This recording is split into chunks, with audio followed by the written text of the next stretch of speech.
ഗാസയിൽ ഇസ്രായേലിൻ്റെ വെടിനിർത്തൽ കരാർ ലംഘനം. പലസ്തീൻ പൗരന്മാരെ ഇസ്രായേൽ കൊലപ്പെടുത്തിയതായി മാധ്യമങ്ങൾ റിപ്പോർട്ട് ചെയ്തു. കുറഞ്ഞത് 9 പലസ്തീൻ പൗരന്മാരെങ്കിലും ഇസ്രായേൽ ആക്രമണത്തിൽ കൊല്ലപ്പെട്ടതായാണ് തെഹ്റാൻ ടൈംസ് റിപ്പോർട്ട് ചെയ്യുന്നത്. ഗാസയിലെ ഷുജയ്യയിലും തെക്കൻ നഗരമായ റഫയിലുമാണ് ഇസ്രായേൽ ആക്രമണത്തിൽ പലസ്തീൻ പൗരന്മാർ കൊല്ലപ്പെട്ടത്. ചൊവ്വാഴ്ചയാണ് സംഭവം നടന്നത്. ഇസ്രായേൽ വെടിനിർത്തൽ കരാർ പാലിക്കുന്നില്ലെന്ന വിമർശനം ഉയർന്നു കഴിഞ്ഞു. ഗാസയിലെ ദേർ എൽ ബലയിലും ഇസ്രായേൽ ഡ്രോണാക്രമണം നടത്തി. സംഭവത്തിൽ നിരവധി പേർക്ക് പരിക്കേറ്റതായാണ് റിപ്പോർട്ട്. റഫയുടെ വടക്ക് കിഴക്കൻ മേഖലയായ നസർ പട്ടണത്തിൽ ഇസ്രായേൽ സൈന്യം 15 പേരെ അറസ്റ്റ് ചെയ്തു. പ്രാദേശിക മാധ്യമങ്ങളാണ് ഇക്കാര്യം റിപ്പോർട്ട് ചെയ്തത്. ഇസ്രായേൽ വെടിനിർത്തൽ കരാർ ലംഘിച്ചതിനെതിരെ ഹമാസ് വിമർശനവുമായി എത്തി.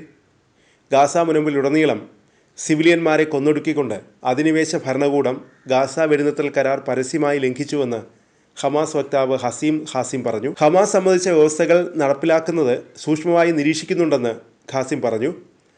പ്രത്യേകിച്ച് ഹമാസിൻ്റെ സായുധ വിഭാഗമായ അൽ ഖാസിം ബ്രിഗേഡുകൾ കൈവശം വച്ചിരിക്കുന്ന ഇസ്രായേൽ സൈനികരുടെ മൃതദേഹങ്ങൾ വിട്ടുകൊടുക്കുന്ന കാര്യത്തിൽ. തിങ്കളാഴ്ച 3 ദിവസമായി പ്രാബല്യത്തിലുണ്ടായിരുന്ന വെടിനിർത്തലും ഇസ്രായേൽ ലംഘിച്ചു. അധിനിവേശ സൈന്യം ഗാസയിൽ ആക്രമണം പുനരാരംഭിച്ചുവെന്നും ഇത് 7 ഫലസ്തീനികളുടെ മരണത്തിനും നിരവധി പേർക്ക് പരിക്കേൽക്കുന്നതിനും കാരണമായെന്നും ഹീബ്രു മാധ്യമങ്ങൾ റിപ്പോർട്ട് ചെയ്തു. ഒക്ടോബർ 10-നാണ് ഇസ്രായേൽ മന്ത്രിസഭ ഗാസ വെടിനിർത്തൽ കരാർ അംഗീകരിച്ചത്. എന്നിട്ടും ആക്രമണം തുടരുന്നു. ഇസ്രായേൽ ആക്രമണം പൂർണ്ണമായി നിർത്തിവെക്കണമെന്ന് ഹമാസ് ആവശ്യപ്പെട്ടിട്ടുണ്ട്. അവശേഷിച്ച ബന്ദികളുടെ മൃതദേഹങ്ങൾ കൈമാറാൻ എല്ലാ ശ്രമവും തുടരുമെന്നും ഹമാസ് അറിയിച്ചു. അതിനിടെ ഭീഷണി മുഴക്കി എത്തിയിരിക്കുകയാണ് US പ്രസിഡന്റ് ഡൊണാൾഡ് ട്രംപ്. വെടിനിർത്തൽ കരാർ ലംഘിച്ചാൽ ഹമാസിനെതിരെ ഇസ്രായേലിൻ്റെ ആക്രമണം പുനരാരംഭിക്കുമെന്നാണ് ട്രംപിൻ്റെ മുന്നറിയിപ്പ്. ആയുധം അടിയറ വയ്ക്കാൻ ഹമാസ് തയ്യാറായില്ലെങ്കിൽ എന്തു വേണമെന്ന് താൻ ആലോചിക്കുമെന്നും CNN ചാനലിന് നൽകിയ അഭിമുഖത്തിൽ ട്രംപ് ഭീഷണി മുഴക്കി. കരാർ പ്രകാരം ബന്ദികളുടെ മുഴുവൻ മൃതദേഹങ്ങളും വിട്ടുകിട്ടിയില്ലെങ്കിൽ വെറുതെ ഇരിക്കില്ലെന്ന് ഇസ്രായേൽ പ്രധാനമന്ത്രി ബെഞ്ചമിൻ നെതന്യാഹു മുന്നറിയിപ്പ് നൽകിയിട്ടുണ്ട്. എന്നാൽ അവശേഷിച്ച ബന്ദികളുടെ മൃതദേഹങ്ങൾ കണ്ടെത്താനും വീണ്ടെടുക്കാനും ചില പ്രായോഗിക ബുദ്ധിമുട്ടുകൾ നേരിടുന്നുണ്ട്.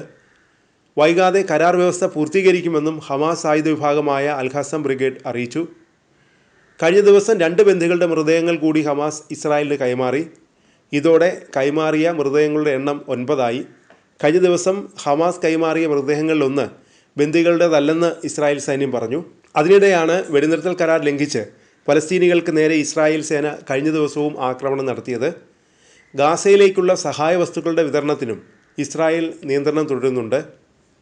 ഇസ്രായേൽ കൈമാറിയ 45 തടവുകാരുടെ മൃതദേഹങ്ങൾ ഇതുവരെയും തിരിച്ചറിയാനായിട്ടില്ലെന്നും ഇവരുടെ പേരുകൾ ഇസ്രായേൽ കൈമാറിയിട്ടില്ലെന്നും പലസ്തീൻ ആരോഗ്യ മന്ത്രാലയം അറിയിച്ചു. എല്ലാ മൃതദേഹങ്ങളും കൈകളും കാലുകളും കെട്ടിയിട്ട നിലയിലും വെടിയേറ്റ നിലയിലുമാണ്. ഇവർ എവിടെ വച്ച് എങ്ങനെ എപ്പോൾ മരിച്ചു എന്ന കാര്യത്തിലും വ്യക്തതയില്ല. ഈ സാഹചര്യത്തിൽ ഇസ്രായേൽ ഹമാസ് സംഘർഷം തുടരുമോ എന്ന ആശങ്കയിലാണ് ലോകം.